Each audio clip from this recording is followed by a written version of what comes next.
don't we start with a little bit of just like, where were you at as far as your diabetes when we started this? Okay, before I met you, I was doing some things on my own, and I was fasting intermittently, but yet not really making adjustments food-wise, and I was, believe it or not, my sugar levels were at 250, and I was anemic.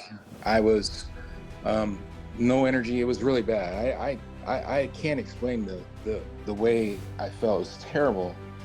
And then my wife saw you on TikTok, and we made an introduction, decided to go with your program, and you encouraged me to take the metformin and the medications that were given to me, which I did. I started doing what you had said. I encourage you to not stop your medications, correct? Yes, that's what I meant to say. You encouraged me not to stop, which I immediately began to take. We made some revisions on the types of food. You know, we obviously lowered a few things: no sugar, no breads, no carbs, well, little carbs, and started to notice about 100-point difference immediately. My sugar was down after fasting for 2 days. My sugar was down to 140 the morning of the next day, which, you know, I understood it was going to take some time, you know, and I watched all your Facebook meetings and was encouraged by what you had said and everything. So we stayed with it, kept going. About 4 weeks later, all right, got a little emotional because there's such an amazing difference. I took my blood sugar after 2 days of fasting about 4 weeks after that, and it was down to 103.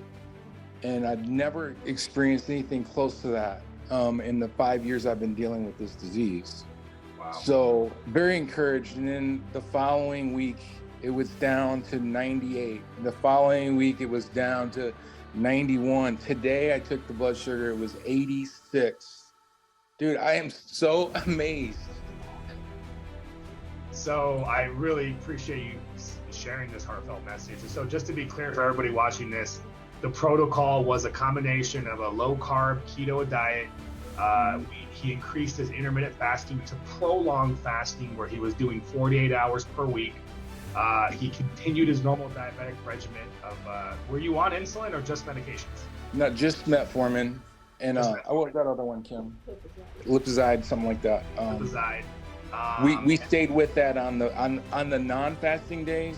Yep. Obviously, I took it, but then when I did the fasting, I would check to be sure, and it was high enough that I needed to keep doing it until 2-3 weeks ago. Okay, so we kept the medications. We started AOD 9604, which is that metabolic flexibility peptide, which mobilizes the body fat to feed yourself during the fast. And then you increased your fasting window to the FLOA fasting, which was 48 hours per week. I know your weight didn't budge as much as we would have liked, but I think the reality is we got to handle the insulin resistance and the diabetes first before the weight loss begins to start. Well, I must tell you, doctor, listen, I've been listening to your recordings, and you said to change it up, change your days. And so what we've decided to do is, you know, our body would never, ever know what's coming. We did things every other day. We did things 3 days. We switched it up every week. And I have experienced a significant amount of weight loss after doing that. Beautiful, beautiful. So we needed to shock it up a little bit too as well. That is super huge. No, that is so awesome. That is so awesome. I think this message alone was powerful enough that the FLOA protocol works for both people that need to lose weight and as well as diabetes as well. And I don't market to the diabetics as much as I probably should, honestly. I've been focusing on the weight loss, but this is, as we can tell here, this is just as much a diabetes program as it is anything else. So I think so. Based on, I was at 140 for the very beginning for probably 3-4 weeks. And then all of a sudden it just, boom, just dropped. And I noticed a change in my energy, how I felt. And I was just blown away when I... So, yeah, and the mechanisms behind that for the people watching, you know, the immediate effect of fasting and ketogenic diets lower blood sugar to a certain extent. But if you are insulin resistant, your insulin levels, despite those things, will stay steady.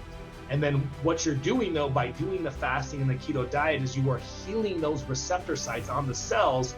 And then finally, when they heal, then there's no need to keep producing as much insulin because the insulin can do its job. And then eventually the insulin drops, and that's what you experience. Yeah. So I have to say real quick, Yeah. I'm sorry, when I made the adjustment of changing things up like you recommended is when I noticed a significant difference in not just weight loss, but the sugar numbers too. It may, I don't know if that's a coincidence, but it happened. Well, and I always tell people, ancestrally speaking, like, they didn't fast routinely. The only reason I tell people to do it just on the same days is for the sake of family adapting. Everybody's used to it, so it's a little bit easier. But ancestrally, I think there's argument that it's clearly better to vary it up. So really quick before I end this recording, because this has been so powerful, recap on your symptoms of how you were feeling then compared to now. Okay, had no energy, man. I couldn't mow my lawn. I couldn't walk in the mall. I couldn't do things because I was so exhausted. I was my doctor said I was anemic, and I had some issues, blood in the stool and everything. It was very scary, and I would say in the last month, none of that. I feel like it was an inflammation issue, but all that's gone. It's totally gone. I have energy. I still, because I had a stroke, folks, about 8 months ago. I've been dealing with fatigue for a long time, but it seemed like it doubled and tripled with the anemia. I can say now, I'm walking the dog, I'm mowing the lawn, doing all kinds of stuff. I just did some remodeling on my ceiling and did stuff all day long, which I never would have been able to do. Never. So yeah, in the last month, I've been like just amazed at what I've been able to do. What I think we should do is we should make this a 3-part video, or at least 2 parts. So this is like your midway point now, and then maybe we'll do another video in another couple months to see how much weight has come off at that point. I'm ready. Yeah, I can't wait. Awesome. Well, thank you so much for sharing this journey, and we'll see you guys later.